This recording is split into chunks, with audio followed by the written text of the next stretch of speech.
very much. Our next speaker, Salim Mansur, has been here several times. We're good friends, and it was a fantastic event around a year and a half ago when I brought Salim in to launch his book, Delectable Lie, A Liberal Repudiation of Multiculturalism. Salim gave a half an hour incredible speech on liberal democracy and what it means, and standing ovation was one of those great, amazing nights. Salim teaches political science at the University of Western Ontario. He's an author of a couple of really, really good books, and you could buy his book on multiculturalism outside and have it signed afterwards.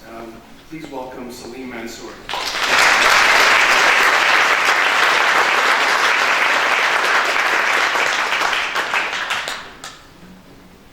Thank you, and I want to thank those of you who have come out this evening choosing to come and join this conversation.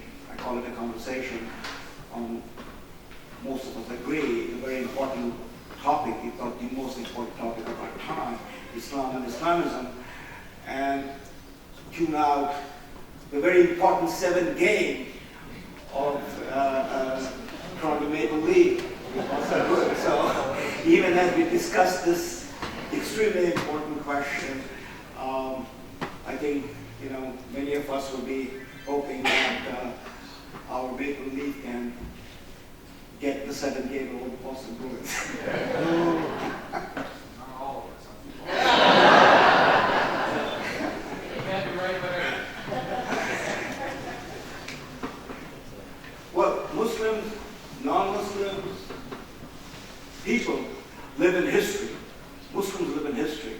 Muslims are affected by history. Muslims have been living in history just as anybody else, and trying to, in a sense, not only engage with history, but how to respond to history. History in part of their own making, and history that has been made by others which impact upon them. It's a very long and big subject. I tell my students that if you've got to understand Islam and Islamism and try to explain it, one way to deal with it is to deal with it through analogies. And the closest analogy that we can come to and talk about, we can talk about the Chinese transition that has taken place in the 20th century. It is not yet complete, but moving from the feudal to some sort of a industrial society came at a huge and immense cost. Over 100 million people between the Chinese Revolution, the Great Leap, the Cultural Revolution. We can talk about the Indian example. India, the world's largest functioning democracy, struggling with all the problems of underdevelopment, backwardness, caste system, and the effort that's been made in India, and yet despite all of the problematic, India today is the world's largest functioning democracy. But the analogy that, in a sense, to me, makes most meaningful, and Dr. Pipe has already alluded to it, is to have some idea of the making of the modern world, the cradle of the modern world, in a sense. Modernity is Europe. And where would you begin from? What would be the point of departure? Very quickly, somewhere around Inquisition, and from Inquisition to the 20th century, it's a long chunk of history. And you take any period of time in this long 500 years transition, from Inquisition to Reformation, Counter-Reformation, Renaissance, Enlightenment, French Revolution, Reign of Terror, the coming of the modern state system, nationalism, fascism, Holocaust, world wars. You take any period of time, there's been an immense problem and challenges. And one can often say that transition is still not complete. We're still searching for arguments and issues and ways to deal with some of the persistent and perennial question about freedom, about individual freedom, because freedom makes no sense unless it is about individual freedom. About justice, how can we have a just society?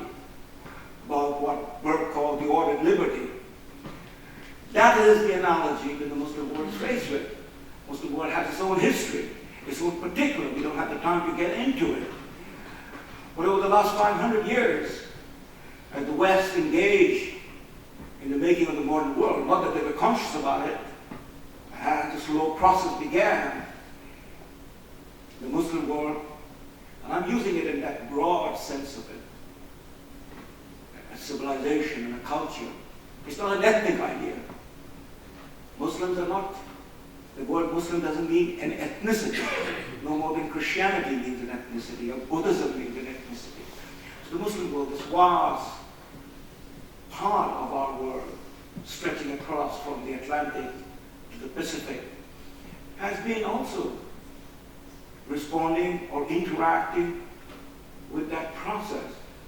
And as the Muslim world declined, for all sorts of reasons, it passed into the control of the European power that emerged strong and powerful. And then comes the 20th century, when the Muslim world then re-emerges, but re-emerges as independent nation states. The very idea of nation state, an independent nation state, does not exist in Islam. It was again a borrowed idea, nationalism. And the Muslim world emerged and is confronted with all the immense problems and challenges of modernity. Part of the world that we describe as the third world, or the fourth world, or the fifth world. Poverty, problems of gender, problems of the backwardness of technology, and so coping with it. Islam and Islamism, within that context, that framework of understanding of history, when Muslims live in a history, Islam is a faith tradition. It is a belief system. It is part of the monotheistic tradition. And at once, as a faith tradition, explaining all the historical aspect of it, which again, one can spend a great amount of time. There's a uniqueness about it. Unlike Christianity, Islam became a triumphant religion. It triumphed within the lifetime of the Prophet. It didn't have to wait 300 years for a pagan emperor to convert to Christianity and make the Christians who were being fed to the lion the religion of the empire. That history was a history in some sense unique, in which within 100 years after the death of the Prophet, Islam had emerged as an empire bigger than the Roman Empire. It had triumphed over the Byzantine, it had triumphed over the Persian. And so there is this conflation within this history among the many aspects of what is politics. The one very aspect that in modern time emerges as such a huge problem is to consider the faith tradition within only the context of politics. And to put the issue of politics ahead of every other thing. This was an aberration. It was the cause of the first fitna, the first civil war. The price was paid by the family of the Prophet. It's very complex and bloody history, but no more bloodier than other history. But this aberrant tradition was kept in check by the power that did emerge, the caliphate that did emerge. And periodically, as this aberrant tradition would raise its head, it would be brought down until with the collapse of the Ottoman Empire, the emergence of the modern state system, there is no power in the Muslim world to whack and ball, so to speak, this aberrant tradition which becomes Islamism, which is a political ideology, which bases itself on a program of action to seize political power and to create a system in which it has its own vision, a vision that is a 20th century history. And in that sense, Islamism is a totalitarian ideology, rests upon a faith system and uses the faith system to, in fact, assault any Muslim who will question Islamism and Islamist ideology. And so 20th century history, again very shortly, has been a very bloody history. Muslims have been fighting for the various different visions. And it was not settled until 9/11 only drew the West into this conflict. It's only with 9/11 that you, in the West, woke up. What is this? Well, what is this? Has been raging in the heart of Islam in the 20th century history as the Muslim society emerged as a modern society, modern in the sense of independent society. And the question would be, which way would these independent states go? The first part of it was trying to form and establish and create some sort of a secular state. But the challenges of modernization, which Dr. Pike has already referred to, in a sense overwhelmed many of these states. There were military defeats. In the Middle East, the wars between the Arabs and the Israelis. In South Asia, the wars between India and Pakistan. And out of that sense of defeat, disillusionment, the internal debate, and one other aspect, ironically, which has come to be one of the most important aspects, the embrace by the West, knowingly or unknowingly, of the Islamists. That is the Saudi Arabia. The power of Saudi Arabia with the petrodollar that would emerge, fully protected and guarded and nurtured by the Western powers.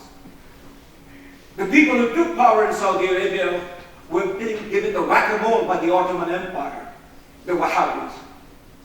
They were the most marginal people in terms of ideological view about what should Islam be. They were carrying that aberrant ideology that can be traced back to the earliest fitna or the schism. They were the ones who talk about Islam as triumphalism and supremacy. They are the ones who completely say that anyone outside of Islam, that is their version of Islam, are pagans and infidel and they're at war with them. This was not the tradition of Islam or of Muslims, the vast majority of them. And if Islamism is Islam, as many people contend in the West, then what is the struggle in the Islamic world, in the Muslim world? Even as I speak now, time is limited, maybe in the question and answer portion will have an opportunity to develop some of these issues. As I speak now, before I leave, the results from Pakistan is coming in, the election results.